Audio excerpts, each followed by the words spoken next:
बहुत बार पेरेंट्स आते हैं बच्चे को लेके और बोलते हैं कि बच्चा रोते ही जा रहा है, चुप ही नहीं बैठ रहा है, जैसे ही मैं उसको सुलाती हूँ कंधे पे और नीचे रखती हूँ बच्चा रोने लगता है, दूध ठीक से नहीं पी रहा है, माँ का दूध नहीं पी रहा है, या फिर अगर बच्चा बोतल के दूध पे है तो बोतल का दूध ठीक से पी नहीं रहा है, कंटिन्यूसली रोता जा रहा है, ठीक से सो नहीं पा रहा है, या फिर दूध पी रहा है तो बार बार मुँह निकाल रहा है जैसे वो पहले नहीं करता था। तो ये सारे सिम्टम्स हो सकते हैं बच्चे का नाक ब्लॉक होने के वजह से, या फिर नेज़ल ब्लॉक हम कहते हैं, जैसे बच्चे को थोड़ी सी सर्दी होती है तब का। डेफिनेटली आपको आपके डॉक्टर के पास जाके दिखाना ही होगा, क्योंकि ये सेम सिम्टम्स और बहुत सारे प्रॉब्लम्स में हो सकते हैं। तो you have to be sure कि ये नेज़ल ब्लॉक की वजह से हो रहा है। तो जैसे ही आपको डॉक्टर बोलते हैं कि ओके ये नेज़ल ब्लॉक की वजह से हो रहा है, आपको नाक क्लियर रखना है और उसके लिए नेज़ल ड्रॉप्स यूज़ करने हैं, जो सलाइन ड्रॉप्स आपको आपके डॉक्टर प्रिस्क्राइब करेंगे। जब आपको सलाइन ड्रॉप्स प्रिस्क्राइब किए जाते हैं तो नाक क्लीन रखना भी उतना ही इंपॉर्टेंट रहता है। उसके लिए एक तो आप म्यूकस सकर यूज़ कर सकते हैं जो अलग अलग टाइप के रहते हैं।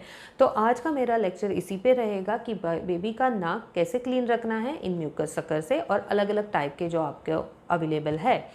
जो भी मैं बताने वाली हूँ इस लेक्चर में, उनके सारे लिंक मैंने डिस्क्रिप्शन बॉक्स में डाले हैं। बच्चों के छोटे छोटे ऐसे प्रॉब्लम्स के लिए जो मैं वीडियोस करती हूँ, उसके लिए आप मुझे मेरे सारे सोशल चैनल्स पे फॉलो कर सकते हैं और मेरे यूट्यूब चैनल पे आप वो वीडियोस देख सकते हैं। Welcome to doctor Poonam's vlog. Learn more about all that parents want to know. तो आज का हमारा वीडियो इन हिस्सों में बटा है कि बच्चे में प्रॉब्लम क्या होता है, जो मैंने आपको ऑलरेडी बताया कि प्रॉब्लम स्टेटमेंट है। दूसरा है कि कौन कौन से टाइप्स अवेलेबल है, जो डिवाइस में यूज़ करने उनके कौन कौन से टाइप्स अवेलेबल है। तीसरा है कि आप कैसे यूज़ करोगे, तो ये मैं एक बेबी के साथ दिखाऊंगी कि कैसे यूज़ करेंगे आप। थर्ड है कि आप किस लिए यूज़ करोगे, ओके क्या रीज़न है ये, आप किस लिए यूज़ करोगे, ये कितने बार यूज़ करोगे और कितने लंबे अरसे तक आप यूज़ करोगे। फिर होगा कि साइड इफ़ेक्ट्स, कोई साइड इफ़ेक्ट्स, एडवांटेजेस, डिसएडवांटेजेस है इन डिवाइसेस के। और ऑल्सो ये जो डिवाइस मैं बताने वाली हूँ उनके आफ्टर केयर की केयर कैसे लेनी है और क्लीनिंग कैसे करना है, और डिवाइस के बारे में, पूरे डिवाइस के बारे में भी मैं बताऊँगी। अभी टाइप ऑफ डिवाइसेस, यानी ये कौन कौन से डिवाइसेस यूज़ होते हैं।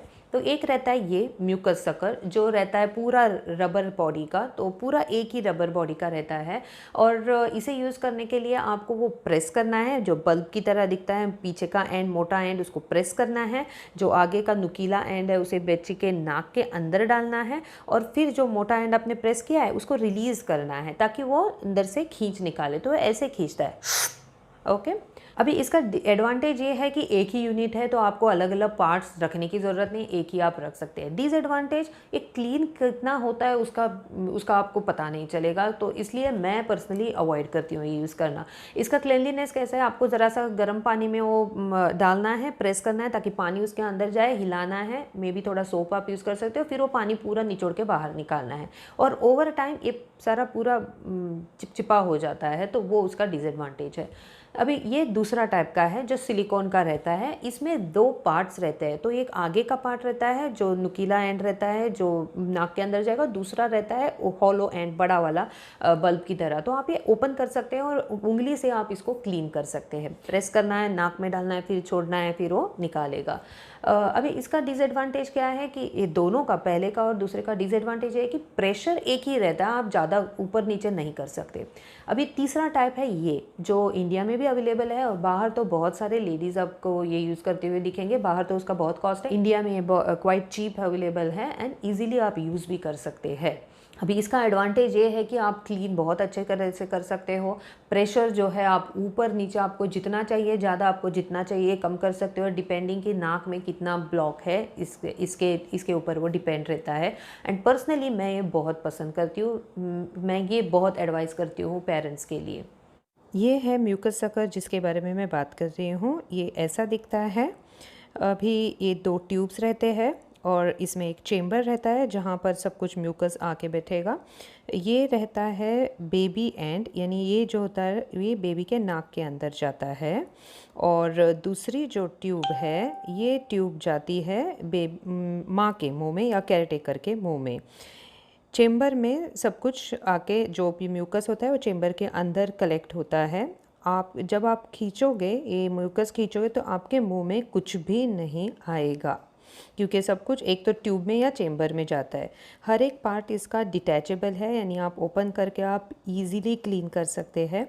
और क्लीन करते वक्त आप सादे पानी से, गुनगुने पानी से और थोड़ा लिक्विड सोप, उससे भी आप क्लीन कर सकते हो।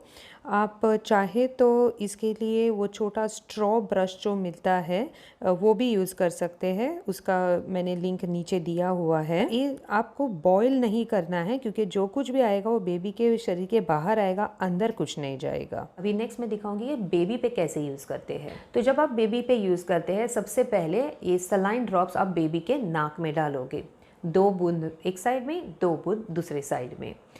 उसके बाद आप 5 से 6 मिनट या 4 से 5 मिनट के लिए वेट करोगे, ठहरिए। उसके बाद 4 से 5 मिनट ठहरने के बाद जो बेबी एंड रहता है वो बेबी एंड जाएगा बेबी के नाक में, और जो दूसरा मदर्स एंड रहता है वो जाएगा मदर के मुंह में।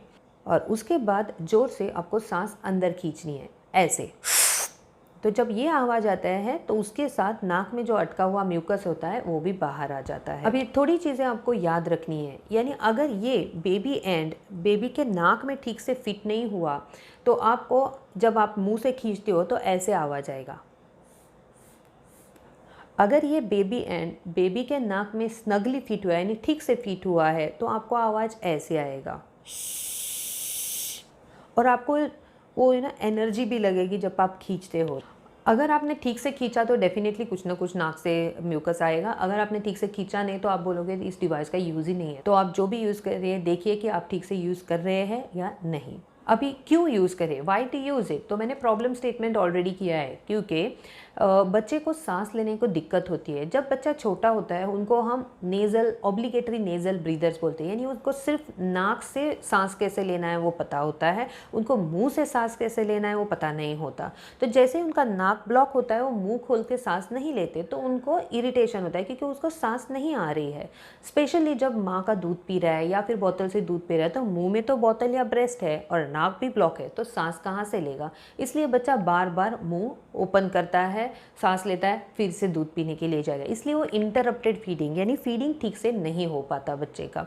तो इसलिए बच्चा इरिटेबल होता है, सोता नहीं है। सोता क्यों नहीं? क्योंकि जब सोएगा तो सांस लेने को नहीं हो रही है उसको। तो उसके वजह से इट्स वेरी इंपॉर्टेंट कि बच्चे का आप नाक ओपन रखिए। अभी आप कितने बार करोगे, हाउ ऑफन, दिन में 3 बार 4 बार आप कर सकते हैं, नो प्रॉब्लम। ठीक से जेंटली कीजिए, उससे बच्चे को कुछ भी प्रॉब्लम नहीं होगा। कितने देर तक आप कर सकते हैं, या ये आप बच्चा 2 बरस का होने तक भी आप कर सकते हैं।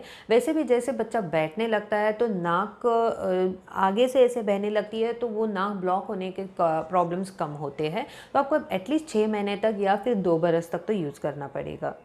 साइड इफ़ेक्ट्स तो कुछ भी नहीं है, क्योंकि कुछ भी बेबी के अंदर नहीं जाएगा, जो भी है बेबी के बाहर आएगा, ये म्यूकस जो है वो। और आपको एक हंसता खेलता हुआ बच्चा मिलेगा, ना कि एक रोता हुआ क्योंकि उसका नाक ब्लॉक हुआ है। ऐसे ही छोटे but important baby care topics के लिए हमारे चैनल को लाइक, शेयर एंड सब्सक्राइब कीजिए। मैं हर हफ्ते में एक टॉपिक पे 3 लैंग्वेजेस में, हिंदी, मराठी और इंग्लिश में वीडियोस करती हूँ। So do stay connected, subscribe.